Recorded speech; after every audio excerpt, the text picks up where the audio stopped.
દેસાઈ પરિવાર કોઈ દેશી ચૌપતી માં ઉત્તર ગુજરાતની ભાગડી પણ અને કોઈ સેવા સાથ સહકાર ટૂંકા ગાળામાં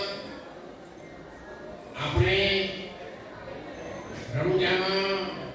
આવું સુંદર બિલ્ડિંગ બનાવી અને લોકોની તકલીફ દૂર થાય ગુજરાતી ભાઈ બેન દીકરીઓના 18 સમાજનો ઉપયોગમાં આવે એવું સરસ આખું મોટું ભવન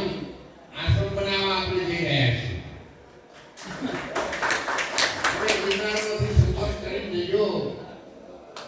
એક હું અને મારા જેવા 10 માણસોને તૈયાર કરી અને રણુજામાં જમકરણ રાજાએ ઓગળી લોબી કરી હતી એવી ઓગળી લોબી કરી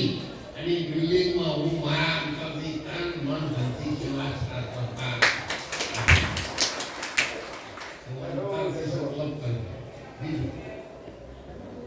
આમ તો મારી ઉંમર થઈ ગઈ છે એટલે બહુ એક્સાઇટેડ છે છતાં એક ભાઈ જસદણ બાજુના છે ગૌ રક્ષક છે ગૌ માતાના ઉપાસક છે એમણે મને રણુજા કહ્યું હતું કે મહારાજ સુરેન્દ્રનગરથી આવતો રોડ અને અમદાવાદથી આવતો રોડ ચોટીલાથી 10 કિલોમીટર આગળ એક થાય અને ચોટીલા સુધી એ વચ્ચે સેન્ટર છે જુનાગઢ અમદાવાદ અને આપણો પાટણ ઉત્તર ગુજરાત એ સેન્ટરમાં આપણે સેવાનું કેન્દ્ર બનાવવાનું છે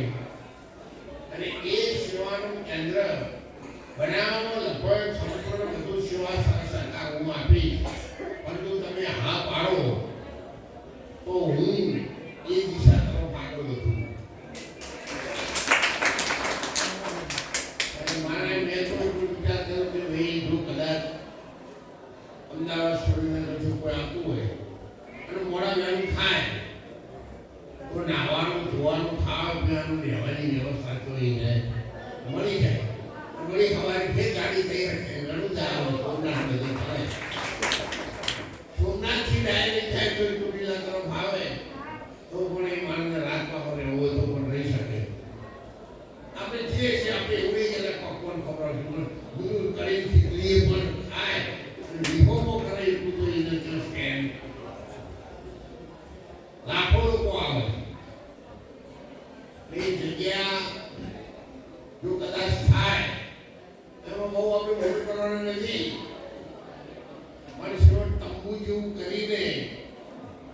લોકોની સફળતામાં વધારો થાય એવું આપણી દિશા થઈ જાય છે. એટલે એ પણ સંકલ્પ સફળ બને એવા તમે બધા પ્રાર્થના રણુજામાં હાલ 500,000 માણસને દહીંની વ્યવસ્થા આપણે ઊભી કરી પણ ટેમ્પરરી કરી પાકું બિલ્ડિંગ બનાવવાનું બાકી છે. ખૂબ મોટા ખર્ચાવાળું છે એટલે અમે મહારાજ આશ્રમ બનાવો છે એવું કહીશું જબરદસ્ત બનાવવાના છે એવું કહીશું. અમારા મહારાજ કોઈ કામ કરી